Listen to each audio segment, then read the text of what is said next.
nimejipata natunda kitu imekuwa kama surprise maana karibu sana ise.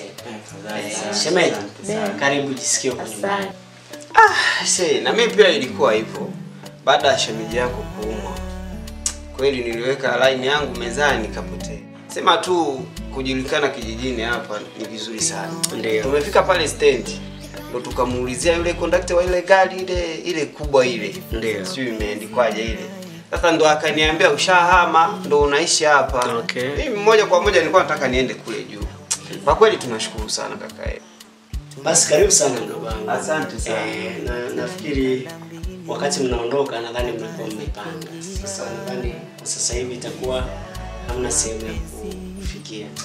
Lakini kwa bahati nzuri nafikiri Mungu alinijalia hapa katikati kuna vitu nilifanya.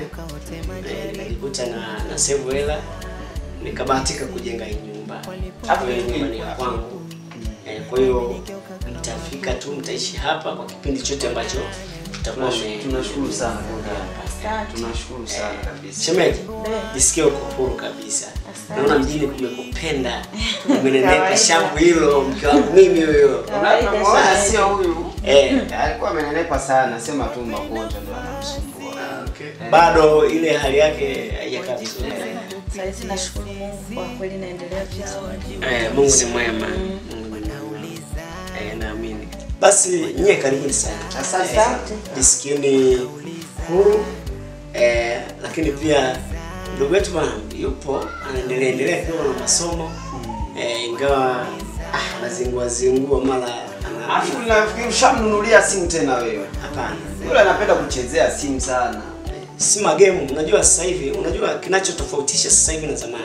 Sasa hivi ni ulimwengu wa kidijitali. Na hata shuleni wanasisitiza sana wanafunzi waweze kujifunza kwa njia za teknolojia ya kisasa.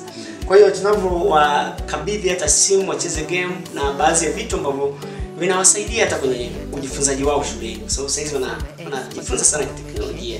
Kuta wanatumia kompyuta, wanatumia hizi simu, wanatumia tablets. Kwa hiyo tunawatengenezea misingi ya kuweza kufaulu masomo yao. Tofauti na kipindi kile sisi tunasoma, yani unaenda shuleni una miogo tu. Yani haujui hata simu. Simu zenyewe tulikuwa tunapiga kwa mwenyekiti wa kijiji. Ndio unaenda kupiga simu tena kwa mwaka mara moja.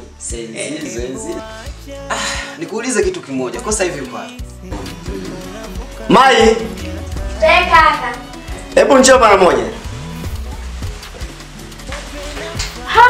Mai, unasoma darasa la ngapi sasa hivi? Darasa la 6. Wow, ni vizuri sana. Kaka umefanya vizuri sana. Ndio hivyo. Unajua hatuna mwingine kuna mdogo wetu yeye ni huyu. Kama unafahamu tuko mimi wewe na yeye. Kwa hiyo lazima tumsimamie. Mke wangu.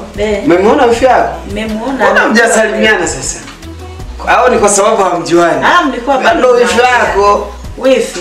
Au jambo? Sijambo, shikamoo wifi.